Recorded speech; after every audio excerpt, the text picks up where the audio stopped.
नमस्कार दर्शक बंधु आपण मानक मनरे छोट छोट कथारे राग आसुछि कि मो मनरे भी बेले बेले आसुछि आपण मानक मनरे मथे बेले बेले आसुथाई पारे छोट छोट कथारे जदि राग बा क्रोध आसुछि तेबे आसंतु जानिबा आज एई भिडियो रे एहार असल कारण एवं क्रोध कमाइबार सहज निराकरण। आपण केबे भाबिछन्ति कि छोट छोट कथारे काहेकि हठात प्रबल राग आसी जाए? तेरे मनोविज्ञान अनुसार जेतेबेले आमर आशा पूरण हुए नाही किंबा समाज रे अणदेखा अनुभव होइथाए सेतेबेले क्रोध आउ राग बढ़ी जाइथाए।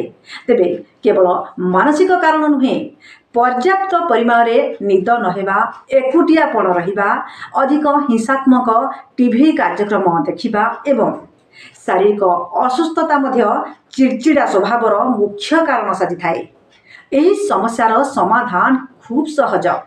राग को नियंत्रण करने पाई तुरंत एक ग्लास पानी पियंतु किंबा निज मन पसंदर गीत शुणु एवं मन पसंद जगह को जदि चाहिए आपण बुलिकी आसतु देखिए किछि मात्रा रे किछि समय पाई राग धीरे धीरे कमिजिव। मन को शांत रखिबा पाई जोग ध्यान करने सह पर्याप्त विश्राम नियंतु। जदि एहा परे मध्य राग आसुछि तेबे किछि समय पाई निज ध्यान अन्य कामरे लगांतु किंबा कॉमेडी वीडियो देखंतु। सुस्थ जीवनशैली ही क्रोधर एवं रागर एकमात्र औषध अटे।